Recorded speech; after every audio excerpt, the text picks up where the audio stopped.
Elaine, as you mentioned, there is no national security advisor permanently for this Trump White House. There is the acting national security advisor, Keith Kellogg, but the president did offer that job to retired Vice Admiral Robert Harward, and he said no in a dispute with this White House over who would actually serve under that new national security advisor.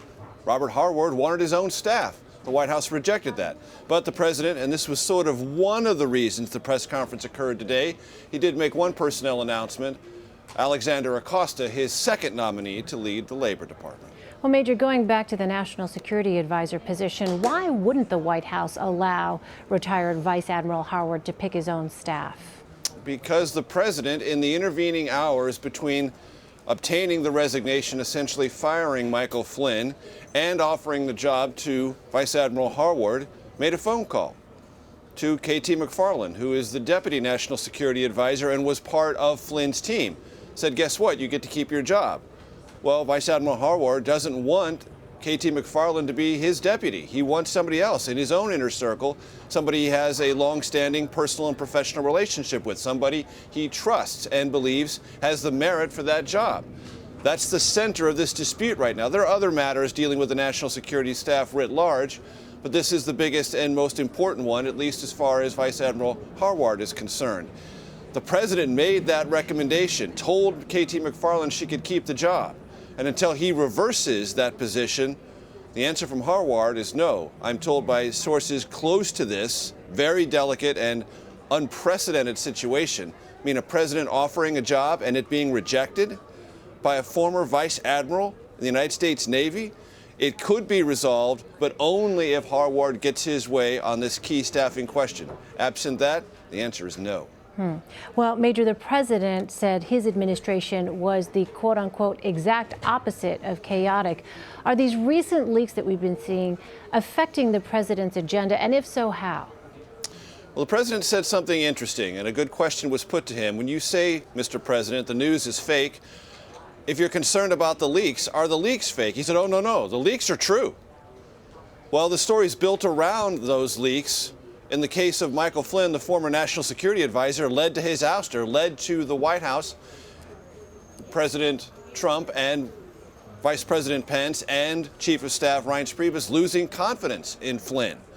So the president acknowledged that those leaks are true, at least in that case, and that puts these in a slightly different context.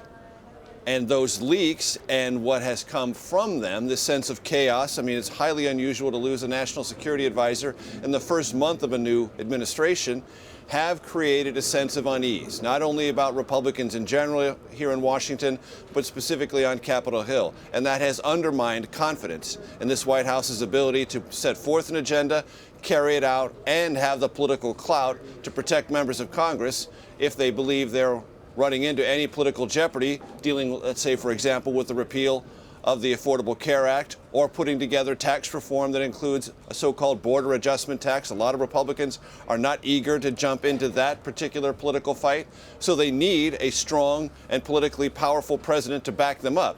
And they've seen anything but in the first month of this administration. Well, Major, this news conference was not on the White House schedule Thursday morning. Do you know anything about how it came to be?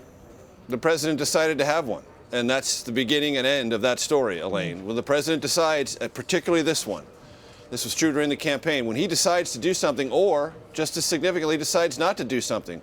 During the campaign, there were several episodes when things were scheduled by those who worked closely for then-candidate Trump, and he would look at it and say, I don't want to do it, and scotched it, just completely eliminate it. And today was the opposite. He's like, I want to get in charge of the narrative. I want to combat this sense that things are going off track. And there's only one person who can do it, me. So I'm going to dominate the stage, assail the media, try to create the sense in the American public that whatever's being said about this administration is illegitimate. Because as the president said, the news media is not just wrong or occasionally inaccurate, it is a special interest in Washington. And that special interest perspective is designed to thwart his agenda and the promises he made to the American public during the course of the campaign. So not only did the president do as other previous presidents have done, pick a fight with the media, this particular president put it in a very specific context. You are part of the establishment in Washington, a special interest hostile to me and the millions of Americans who voted for me. All right, Major Garrett at the White House for us. Major, thank you. Sure.